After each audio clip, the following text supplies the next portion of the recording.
She said she was just going to the store. No makeup, hair tied up, same old hoodie of mine she always wore on errands. She kissed my cheek, grabbed the dog's leash, and left like it was any other Thursday. But she took my wallet, my keys, the dog, and she never came back. I waited on the front step for 6 hours before I finally checked her location. She was 200 miles away, in Vegas. No warning, no goodbye, just a cold-blooded vanishing act like I didn't exist. And the next morning, her lawyer called me, said, "We need to talk." That's when I knew I wasn't just being left. I was being set up. But they didn't expect me to fight back. And they definitely didn't expect what I was about to do next. What happened next was rather shocking. I will tell you everything. First, let me thank you for your continuous support. If you love stories like this one, support us by subscribing to this channel and comment where you are watching us from. It will be great to hear from you. Now let's jump into the details of what happened. My name is Marcus, and I work in tech. Nothing glamorous, just stable. I'd been with Vanessa for 4 years. We met in the most ordinary way, standing in line at a FedEx, both frustrated with a lost package. She cracked a joke, I laughed, and a week later, we were sharing Thai takeout on my couch, trying to find a show we both hadn't already binged. That was Vanessa's thing. She could turn even the most frustrating moment into something light. Back then, I thought it was a gift. Now, I wonder if it was a tactic. By the time fall rolled around this year, things felt different. Not dramatically, not in your face, we need to talk, different. Just quieter. More space between us on the couch. Less eye contact when we spoke. She started locking her phone again, something she hadn't done in over a year. I caught her whispering in the bathroom once during a call, and when I asked who it was, she waved me off. "Work stuff," she said, smiling without showing her teeth. That smile used to make me feel like I was home. Now, it felt like she was hiding something behind it. That Thursday morning started like any other. The dog, Bentley, our rescue mutt who acts more like a pampered prince than a street stray, was curled at the foot of our bed. Vanessa rolled out first, hair up in a messy bun, and shuffled into the kitchen wearing one of my old college hoodies. I remember watching her pour her coffee, the way she stared into the mug like it might tell her what to do next. I didn't know then that this would be the last morning we spent under the same roof. She said she was going to the store. Back in 20, she called out as she grabbed her bag. I didn't think twice, until I noticed she also grabbed my wallet off the entryway table. "Hey, why my wallet?" I asked, half laughing. She smiled again, too fast. "Need your Costco card, babe. Don't worry, I won't max you out." She kissed my cheek. "I'm taking Bentley with me.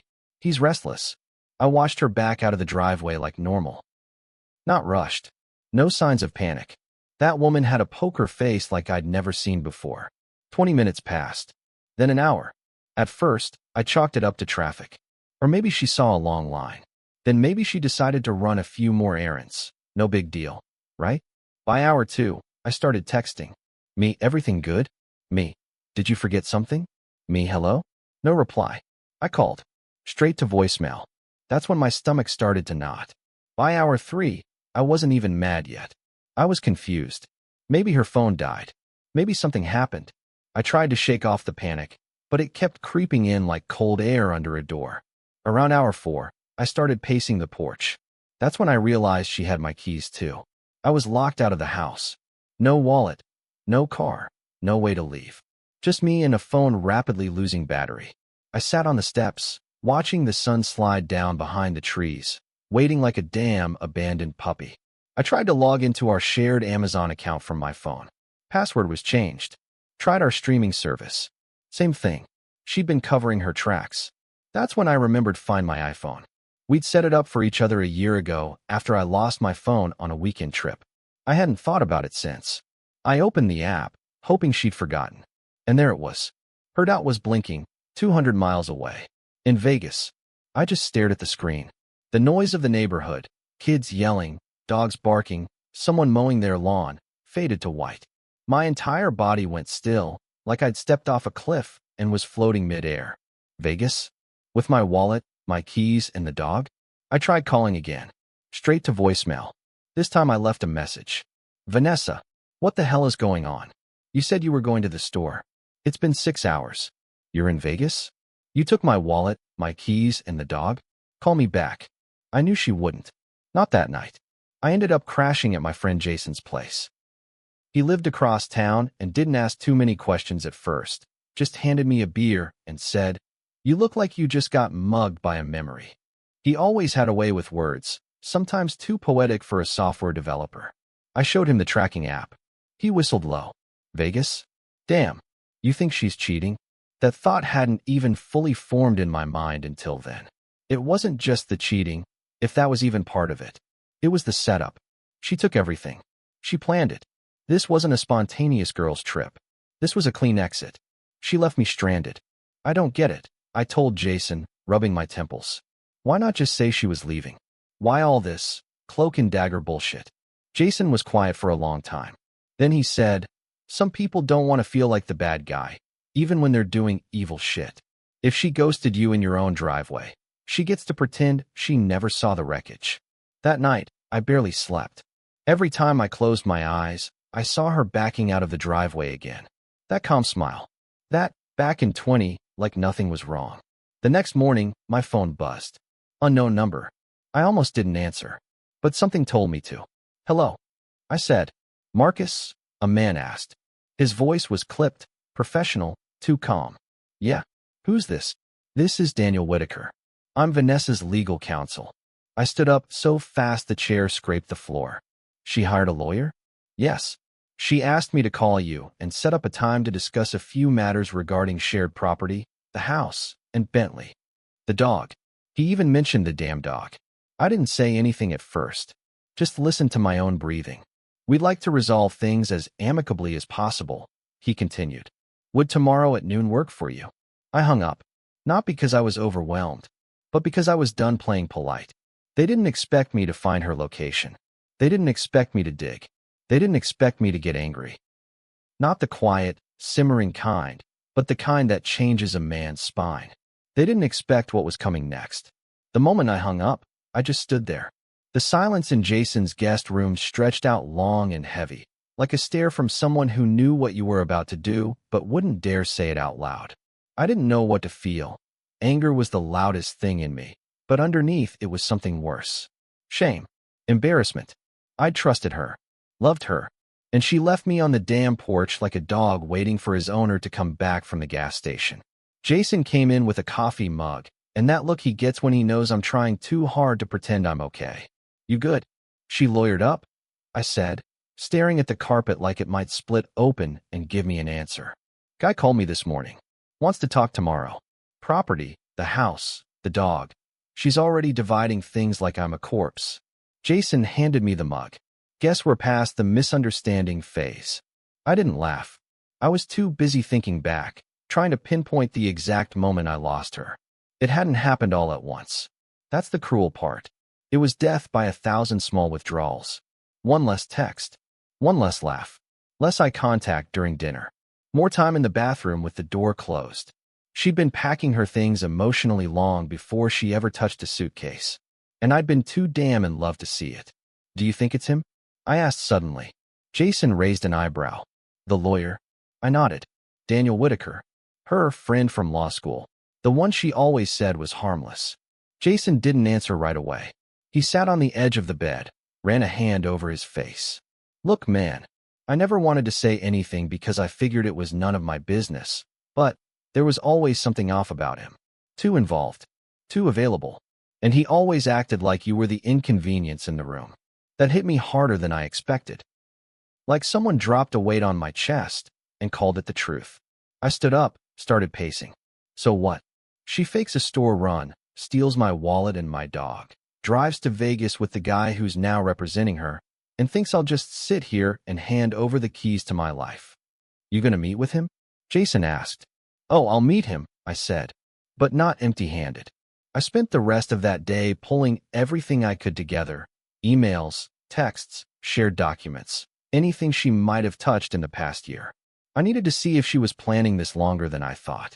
I had access to our shared Dropbox account, and I found something buried in an old folder labeled Wedding Planning, a document titled Separation Strategy.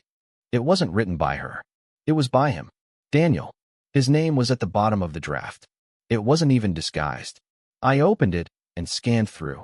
talking points, asset division, emotional manipulation tactics. There was even a section called leveraging emotional fatigue, as if this was some kind of business acquisition. One line stopped me cold. If Marcus becomes resistant, remind him of his past mistakes. He carries guilt well. Use that. My knees actually buckled a little. That was me they were discussing. Like I was a mark. A client to be milked. A weak, predictable man with soft spots she could press until I folded. They thought they could pull this off because I'd never fight back. But that's the thing about betrayal. It doesn't just break you. It builds something else in its place. Something colder, sharper, more surgical. I spent the rest of the evening locking everything down. Froze all the accounts with my name on them. Called the bank, canceled cards. Contacted the vet, and explained Bentley had been stolen. The receptionist knew us. She was the one who always gave Bentley that extra treat after his shots. She sounded horrified. You're saying she took him across state lines? She asked. Yeah, without my permission. With my wallet. And my car. There was a pause. Then, I'll flag his file. If she tries to claim him as sole owner, we'll notify you immediately. Step by step, I took back pieces of my life. But the damage was already done. I just hadn't seen the full extent yet.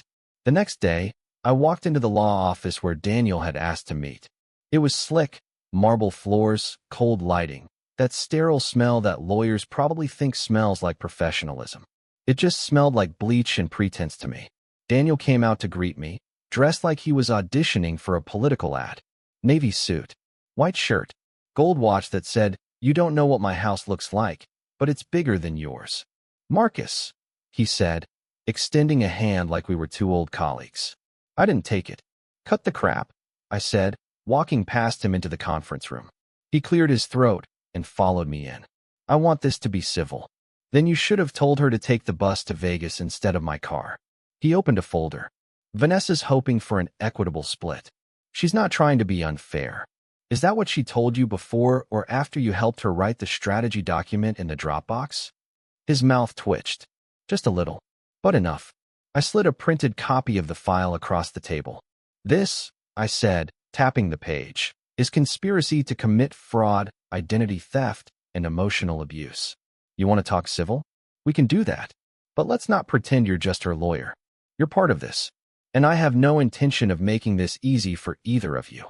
His face shifted just slightly, like the air pressure in the room changed. He went from smug to cautious in a breath. "You don't want to escalate this," he said, voice lower now. "Oh, but I do," I said. "Because you both thought I'd lay down. You thought I'd lick my wounds and let you take the house, the savings, and the dog. But I'm not the man she manipulated. Not anymore." There was a silence. Then he leaned back and crossed his arms. "What do you want?"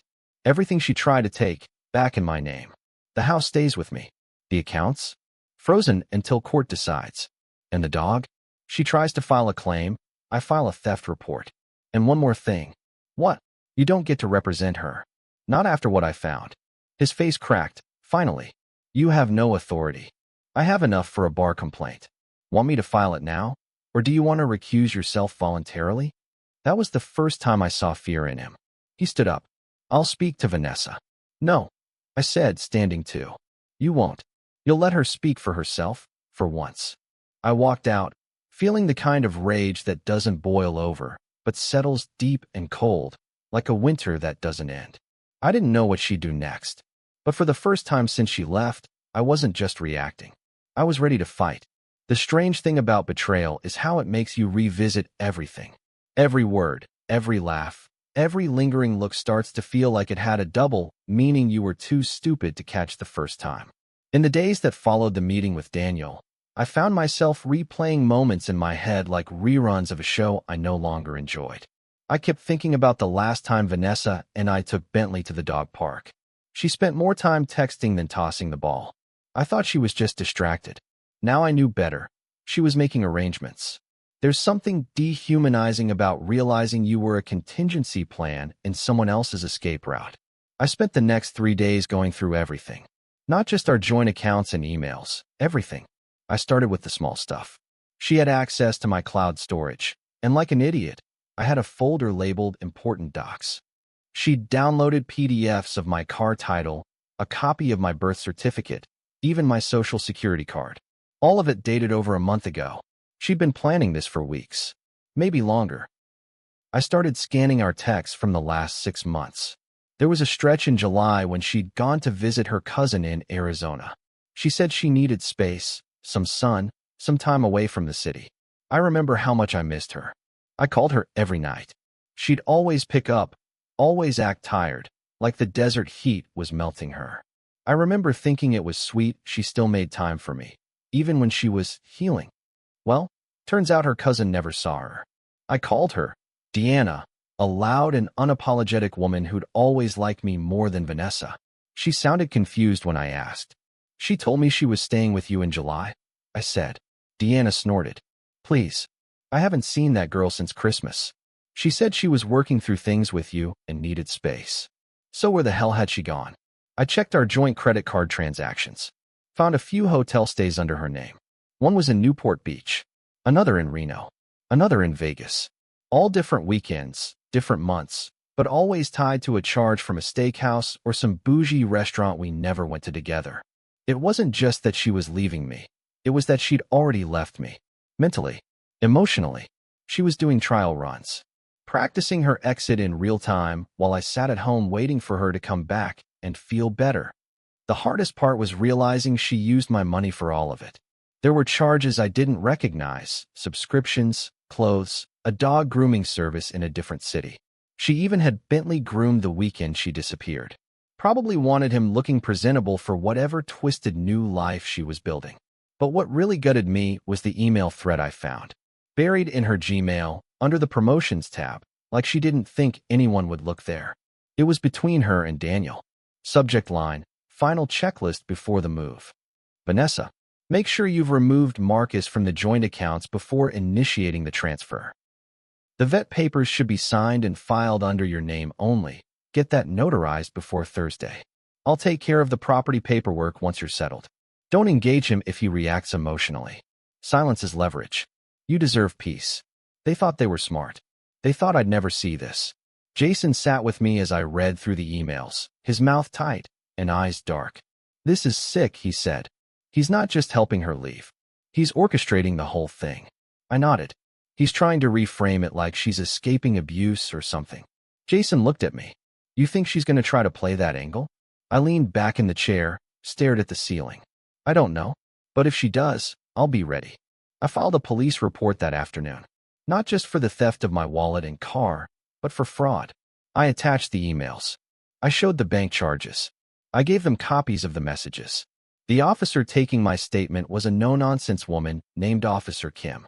She read everything carefully and said, "This isn't just personal. This might be criminal." That night, I got a call from Vanessa's sister, Maria. "Marcus," she started, voice tight with guilt. "I know I'm probably the last person you want to hear from." I was silent. She told me she was leaving you. She said she needed to do it in a way that would protect herself. Protect her from what? I've never touched her. Never even yelled at her. I know, Maria whispered. That's why I'm calling. She lied. I didn't know how bad until recently. She told my mom you hit her. Said she had to leave in secret because you were unstable. But I've seen you two together. That never added up. My chest caved in. She's saying I abused her? She's rewriting everything, Maria said. She told people you tried to isolate her. That you didn't let her have friends. That you were controlling. She was the one locking her phone. I said, my voice shaking. She was the one lying about where she went. I was trying to hold on to us. And she made me out to be the villain? Maria sighed. I'm sorry. I don't know what happened to her, but this isn't the sister I knew. She paused, then added, you should know she's back. In town. Where? She's staying with Daniel. Of course. The next morning, I got another call. This time from the vet's office. Vanessa had come in, trying to transfer Bentley's ownership papers into her name. Said she was the sole caretaker. But thanks to the flag I'd asked them to place, the vet stalled her. Said there was a systems issue and they needed time to verify. She didn't like that, the receptionist said. Tried to pressure us. I stalled as long as I could. That was it for me. I was done reacting. I wanted to confront her, not to get her back, not to talk, but because I needed her to see that I knew everything.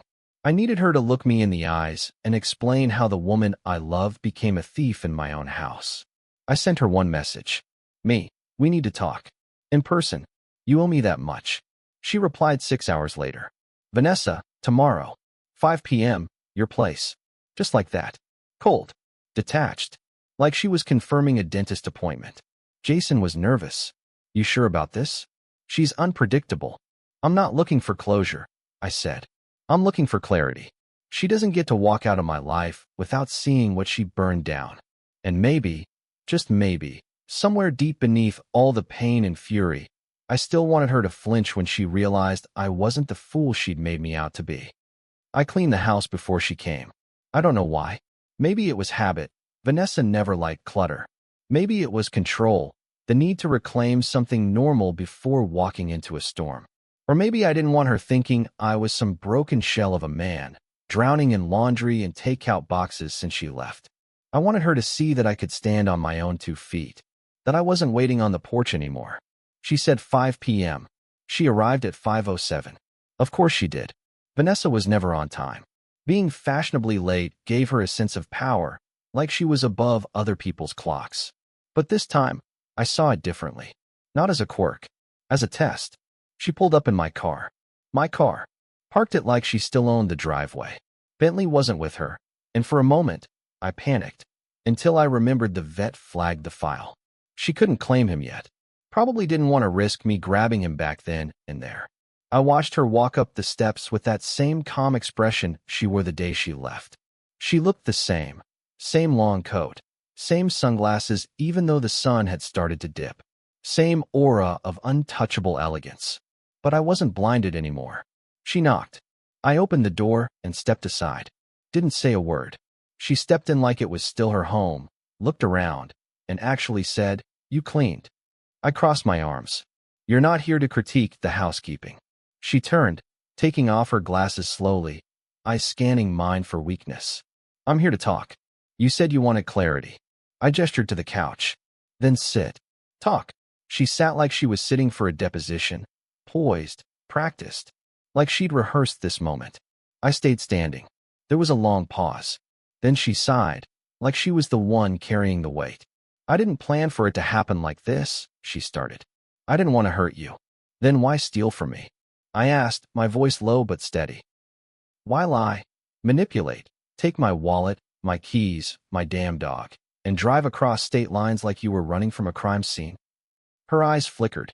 "Because I couldn't just leave. You wouldn't have let me." I laughed, cold and sharp. "I'm not a warden, Vanessa. You could have packed a bag and told me it was over. But you didn't. You made a strategic exit like a corporate merger." She had the nerve to look hurt. I was scared. "No, you were calculating," I snapped. "You emailed Daniel for months. You forged plans. You tried to erase me from our life like I was a placeholder instead of a person." Her face twitched. "I did what I had to do to protect my future. And what about my present?" I shot back. "You left me on the front step for 6 hours. I thought you got in an accident. I called hospitals. I panicked. You weren't just leaving me. You erased me." She looked away. "I didn't mean for it to get so messy." I leaned in. "You were sleeping with him, weren't you?" She didn't answer. I nodded. "That's what I thought." Her voice dropped. "It wasn't just about him." I felt suffocated. Like my life was already written and I was just acting out scenes I didn't audition for. "So you made a new script," I said. "One where I was the villain." She flinched. "I spoke to your sister," I continued. "She told me what you've been saying. That I abused you. That you feared for your safety. That I isolated you." She froze, jaw tightening. "That's not true," I said. "And you know it." She started, but I cut her off. "No. I need you to hear this. I cooked for you, Vanessa. Took care of you when you were sick. Paid your debts when your credit was shot. Got you into therapy when you said the world was too heavy. I was your damn parachute. And you turned me into a monster because it made leaving easier." She looked like she might cry, but I didn't care. "I filed a report," I said. "Police. Financial fraud. Identity theft. You think Daniel can outlawyer the facts? Go ahead and try. Because I have everything. Emails. Bank records. Even the Dropbox file you two drafted." Her eyes widened just enough to show the crack in her armor. "You want to be free?" I asked. Then go. You're free. But you don't get to rewrite the story, so you come out the hero. She stood up. You're not innocent, Marcus. Oh, I know, I said. I ignored my gut for too long. I trusted someone who was treating our relationship like a chessboard. That's on me. We stared at each other, two people who used to know everything about each other, and now stood on opposite sides of a war neither of us fully understood. I don't want the house, she said suddenly. I blinked. What? I just want my things. My clothes. My laptop. The rest you can keep. I frowned. Why the sudden generosity? She hesitated. Because I read the report. I know what's coming. I didn't think you'd actually go through with it. I did, I said. And I will. Because I'm done playing the fool. She nodded slowly. Then, softer, can I say goodbye to Bentley? I shook my head. Not yet. You gave up that right when you tried to claim him as yours alone. A single tear slid down her cheek. But I didn't reach for her. I didn't flinch. Goodbye, Marcus. Goodbye, Vanessa. She turned and walked out, just like she had the first time. But this time, I didn't follow. I didn't wait. I didn't hope. I locked the door behind her and leaned against it, breathing in the silence. She came looking for closure, maybe redemption. What she got was the truth, raw, unfiltered, and undeniable. And for the first time in weeks, I felt like I could finally breathe. You don't realize how loud silence can be until the whole neighborhood knows your business. At first, I thought I could keep it private, handle things legally, maturely, like two adults with a complicated history and enough sense not to light the world on fire. But people talk. They always talk. And Vanessa didn't leave quietly. I found out just how messy things had gotten 2 days after our confrontation. Jason came by with 2 coffees and a raised eyebrow. You seen Facebook lately? He asked, setting the cup on the counter. No. What? He handed me his phone. There, front and center, was a post from Vanessa's cousin in Sacramento. A grainy photo of Vanessa crying on a couch, Bentley in her lap, my dog, with the caption, "Some people don't know what it means to be safe. To be free. My brave cousin deserves peace after everything she's endured." The comment section was a war zone. Friends of hers piling on with heart emojis and "you're so strong" affirmations. Someone named Clara, probably one of her yoga buddies, wrote, "He never deserved you." A few people tagged Vanessa directly, offering spare rooms, wine nights, and self-defense classes. Jason took his phone back. They're running the full victim narrative. I leaned against the counter, heart hammering with rage and disbelief. I didn't even raise my voice to her until after she stole everything. Jason was quiet for a second, then said, "You need to speak up, man. I don't want to get into a social media war. It's not about war, it's about your name. Your reputation. You stay silent. You become the villain by default." I knew he was right, but I didn't want to look petty or spiteful. I didn't want to be that guy airing dirty laundry online. Then the DMs started. People I barely knew messaged me vague things like, "Wow, didn't think you had that in you," or "She deserves better." One guy from our old friend group even unfollowed me and sent a text. "Hope you get the help you need, bro." I stared at the message for a long time before typing out, "You're siding with someone who robbed me blind and left me stranded. Interesting choice." No reply. It wasn't just online. I ran into a mutual acquaintance at the grocery store, Tasha, a woman we'd done game nights with. She wouldn't even meet my eyes. "Hey," I said, cart halfway down the frozen food aisle. She gave a tight smile. "Didn't expect to see you out and about. I live 10 minutes from here." "Yeah, well, heard things have been rough." I let the silence hang. Then I said, "You know she stole my identity, right? Opened cards in my name. Lied to the vet to claim my dog. Ran off with my wallet and my keys." Tasha blinked. "She didn't say that." "Of course not," I said. "Because the truth doesn't get you sympathy on Instagram." That night, I posted a single paragraph. No hashtags.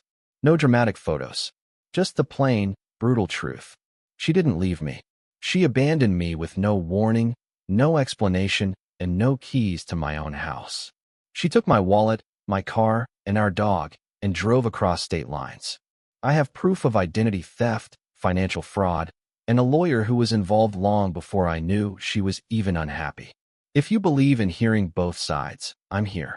If you prefer curated lies with soft lighting and victim filters, keep scrolling. It went viral in our circle within hours. My phone blew up. Some people reached out to apologize. Others unfollowed quietly, like the truth disrupted their fantasy of her being the innocent one. Maria, Vanessa's sister, messaged me a simple "I saw. I'm so sorry again." That meant something. The next day, I got a call from Daniel's office. "This is Karen from Whitaker Legal. Mr. Whitaker would like to withdraw as legal counsel for Vanessa Rodriguez. Please direct all future communication to her directly." I almost laughed. The pressure was working. The narrative was cracking. She didn't have her lawyer lover to hide behind anymore. And then she showed up. Again. Not at my house, at my job. I was in the middle of a Monday morning meeting when reception buzzed the conference room. "There's a Vanessa here for Marcus. She says it's urgent." Every head in the room turned. My boss gave me a weird look. "Everything okay?" I stood slowly. "Apparently not." I found her in the lobby. She looked pale, eyes ringed with exhaustion. "What are you doing here?" I asked, jaw tight. "Can we talk?" she whispered. "Not here." We stepped outside into the parking lot. She kept glancing around like she was being watched. "I'm losing everything," she said. "Daniel's firm dropped me. People are messaging me about your post. My aunt won't speak to me. Maria shared your side of the story on Facebook." "Actions have consequences," I said. Her lip trembled. "I just wanted out. I didn't think it would unravel like this." "Then you should have left like an adult, not a con artist." "I was scared, Marcus. You were so intense." I scoffed. "Intense? You mean committed? Present? Available?" Sorry if being a decent partner came off as intimidating. She looked down. "I made mistakes." "No," I said. "You made choices. Every day for months. You lied. You plotted. You enlisted a lawyer who helped you build a story where I was the monster. That wasn't a mistake. That was premeditated." She looked up, eyes glassy. "Do you still want to press charges?" I stared at her. "What I want doesn't matter anymore. What you deserve does." She flinched. Then I added, "But I'll ask for leniency if you sign over everything today. No fight over the dog, the house, or the accounts. Full surrender. No court games. No backdoor plans." She hesitated, then nodded. "Okay." I turned and walked back inside. My heart was hammering, but I didn't let her see it. The fallout wasn't over. But for once, she was on the receiving end of the whispers, the rumors, the half-truths. And I was reclaiming my name, one truth at a time. It's strange how peace doesn't arrive with fanfare. There's no applause, no lightning bolt of relief. Just quiet. A month had passed since Vanessa came to my job. Since she agreed, finally, to back off. She signed the documents the following day. Everything reverted to me. The house, the car, the accounts. Bentley was legally and permanently mine. Her name was removed from every place it once lived. I watched the notary stamp those papers like he was pressing down on the end of a chapter, sealing it shut with quiet finality. She didn't fight. Not after everything. Maybe she'd run out of energy. Maybe she knew too much damage had already been done. Or maybe, and this was the one I hoped for, maybe she finally looked in the mirror and saw what she'd become. The legal case for the fraud was still open. I didn't drop it. I couldn't. Some part of me wanted her to feel a fraction of what I'd felt sitting on that porch for 6 hours, wondering what I'd done to deserve being discarded like trash. But I did agree to soften the complaint. No public courtroom. No mugshot. Just restitution and a quiet deal with the DA to keep it civil, sealed. I didn't do it for her. I did it for me. Bentley was curled up beside me as I sat on the front step again, this time on purpose. Fall was creeping in, and the air had that kind of crispness that made everything feel more real. I was sipping a beer, watching the golden light spill across the lawn when Jason pulled into the driveway.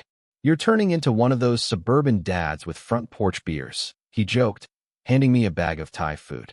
"Hey, some of us are trying to find peace in the ruins." He sat down next to me. "How's it feel?